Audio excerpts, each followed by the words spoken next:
Good afternoon. Speech 2. About to happen. Alright.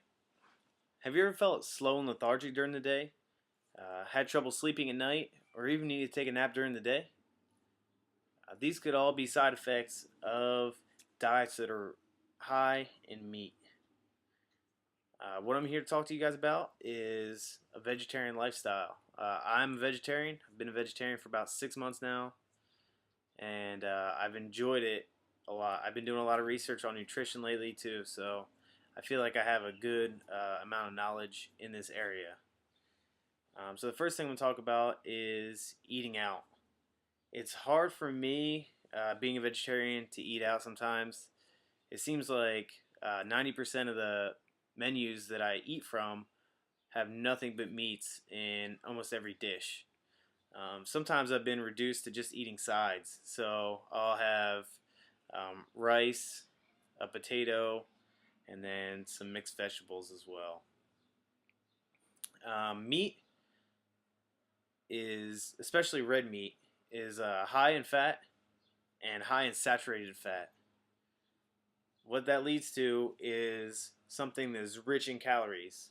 If you're trying to stick to 2,000 calories a day, which is the standard, then it's hard for you to do that while you're eating a lot of meat. And also, meat takes a long time to digest, longer than vegetables. So it could be in your system longer. I got all this information off of evolvingwellness.com.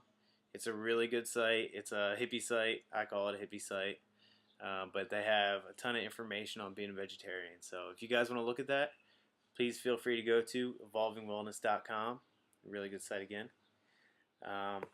Where do we look for food at? Well, when I'm out, I like to go to a local grocery store that buys all their produce locally. When you get something from the store, say you go to Walmart, they have all their vegetables and stuff that's shipped in from other states and even other countries sometimes. So if you think about it, you're eating vegetables that are already almost 2 weeks old. How does it stay fresh for that long? Well, they use preservatives, and it's also in the way that they're shipped. So I like to buy from stores that buy their produce locally. It seems a lot fresher to me, and again, you're not having to deal with those preservatives. Another thing that I stay away from is canned food. I pretty much don't eat any more canned food. All the meals that I make have nothing but fresh vegetables in it, and I think that makes a difference as well.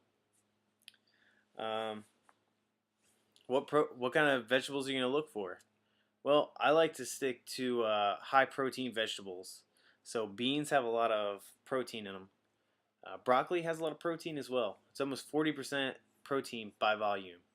And also cauliflower. Cauliflower is about 30% protein by volume. So if you're worried about getting your protein, I know a lot of you meat eaters are like, oh, what am I going to do? I'm not going to get any protein.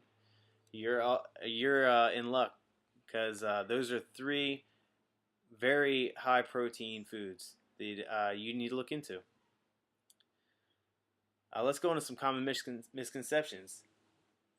One that I just talked about is not getting enough protein. All the 3 that I just mentioned are really high in protein.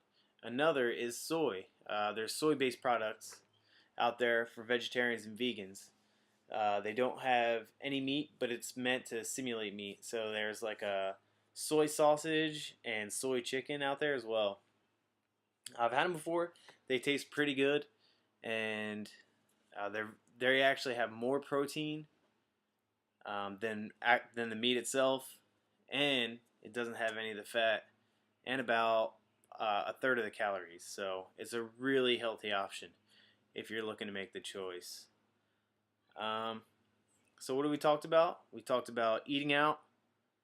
We talked about some of the side effects of meat. We talked about where to look for your produce, what kind of produce to look for, and then we've also talked about misconceptions. I hope I've given you guys a little more knowledge on being a vegetarian. And if you guys have any information or any questions for me, please let me know.